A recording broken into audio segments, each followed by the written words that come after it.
Everybody, I'm Tom Vasel. Welcome to Look Back, a series where I talk about reviews that I did last year this week, 5 years ago this week, 10 years ago this week, and 20 years ago this week.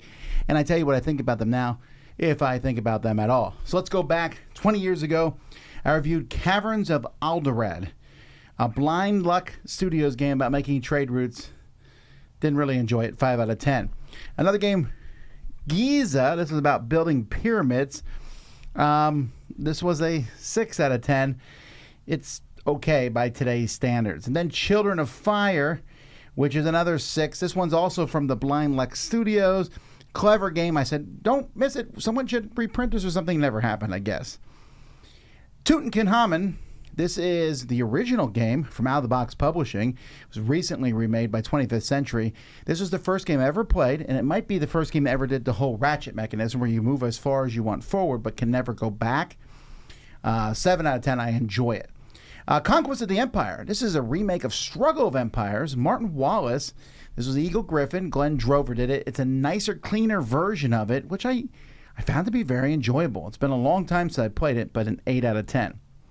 10 years ago, I reviewed Firefly Shiny Dice. Whew. This was such a bad game, a game that let you modify your dice before you rolled them. Such a weird rule that they added that kind of ruined the whole game. 4 out of 10. Rattle Battle Grab the Loot. This is from Portal Games. Another game that sounded cool. Throw some dice in a box, and then you're measuring them, and they're fighting each other.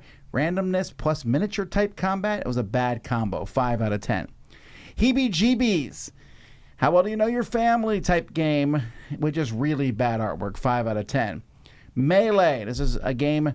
La Mame Games, who's best known for Coup, made this a small little fighting game. 6.5. Monster Laundry.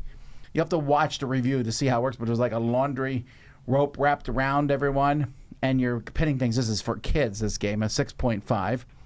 Bad Beats.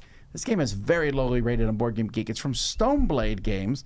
And it's a kids' game. And I think people were expecting more Ascension, which is why it's rated so poorly. I think it works well for kids. It's 6.5.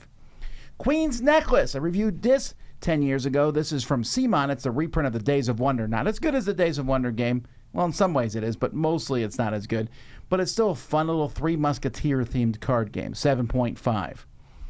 5 years ago, I reviewed Aunt Agatha's Attic. Leave it in the attic. 5 out of 10. Farlight. This is a game manipulating dice and all. It was okay. 6 out of 10. Winner, Winner, Chicken Dinner. This is one of the first games I played from 25th Century. Another game about manipulating dice. And so that is another 6 out of 10. Medieval Realms.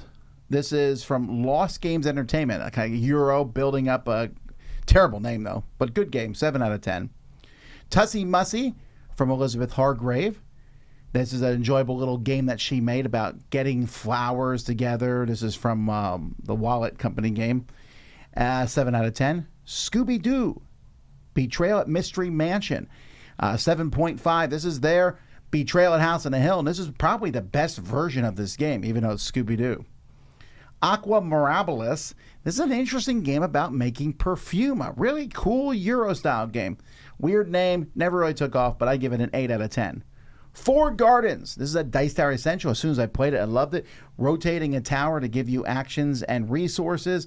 Very simple game with a fun pagoda that you're spinning in a circle. I like it a lot. 8.5. And Nidavellir, a game that's almost perfect. 10 out of 10. I still play this consistently 5 years later.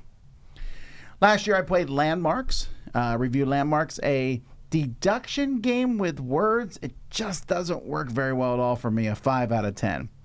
Hungry Monkey, a game you're trying to get rid of all the cards from your hand. There's a lot of games like this. This one actually is pretty decent at it. 6.5. Tower Up, a surprise game from Gen Con about building towers. Looks really basic, but very simple and enjoyable. 8 out of 10. Super Kawaii Pets. I thought I would hate this game based on the name, but a cute little game about making pets happy. Very wide appeal. 8 out of 10. And Tirna Nog, another 8 out of 10, about building an epic song, but it's about putting cards in the right spots, but just a very satisfying placement game on how you draft these cards. I like it a lot. So there you are, folks, the games I reviewed 1, 5, 10, and 20 years ago. Thanks so much for watching Look Back. I'm Tom Vasel. We'll see you next time.